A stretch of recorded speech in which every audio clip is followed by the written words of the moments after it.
James Kaufman, World News Report today. Our star is waking up again for another week of activity.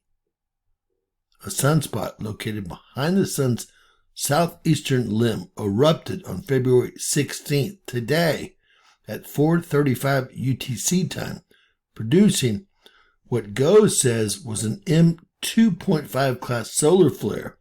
It was almost certainly much stronger, as it was mostly eclipsed by the incoming limb of our sun. This beautiful blast may herald the appearance of a new geoeffective active region later this week. And by later this week, I mean within 24 to 48 hours. All right, we picked up this magnificent blast that was mostly covered by the incoming limb of the sun at 4:35 UTC time, or about 11:35 last night Central Time here in the U.S. Again, it registered at 2.5 on our GOES X-ray flux GOES satellite. However, it had to have been much stronger, as it was, again, partially eclipsed by the incoming limb of our star. Headed over to our GOES Solar Ultraviolet Imager, GOES 195 angstroms. It's a lot of activity, film eruptions on our solar disk currently. And we had this coronal, we can't really call it a hole, let's call it a coronal line. It was equatorial.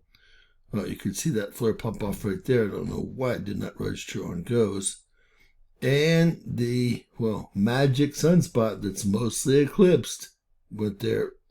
That was it right there. A pretty major eruption. Definitely sent a coronal mass ejection into space. We'll see if we can catch it. But it won't be a geoeffective towards Earth because of the position of the sunspot group. Obviously, right? We'll watch it go one more time if y'all would like. Watch the activity from here and here. Very interesting how none of this registers on GOES.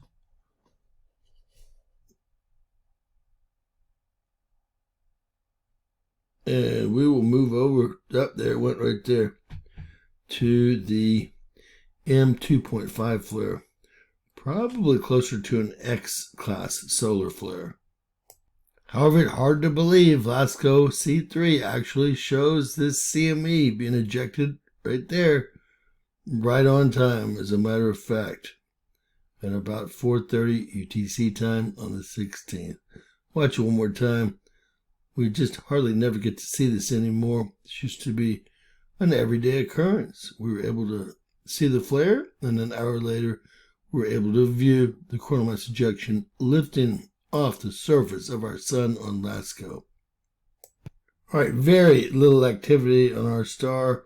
We see the M2.4 not assigned to a sunspot group because there is not one visible, and it peaked at 4:35. A 1% chance of X-class solar flares. Now, I will say all of a sudden we have a beta gamma sunspot 4377. So let the fun begin. We have another one, as y'all well know, coming around the limb right about that same latitude. So altogether we have 5 Earth-facing sunspots, with one that has actually gotten a little bit complex overnight and turned into a beta gamma sunspot group. I think there should be a larger chance of having an X flare, but you can bet that they made that prediction, i.e. 1%, prior to 4377 becoming a beta gamma sunspot group.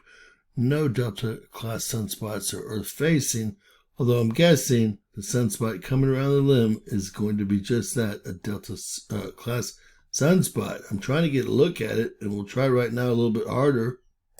All right, over to STO HMI magnetogram. First off, you've got black over white in the northern hemisphere, and that's why that sunspot group is now beta gamma. That is correct, folks.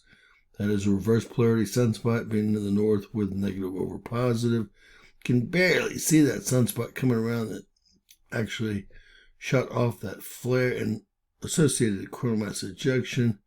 It probably won't be named till late tomorrow at the earliest. It was really eclipsed by that sun. Again, we're at HCO HMI, and you can't even see it. We'll probably be able to see it here. Well, hold on. Now, HDMI, that picture was taken at 8 o'clock this morning, and you could not see that sunspot groove. You can, of course, see it here because of the plasma it's emitting. You can see that coronal hole is still extensive here.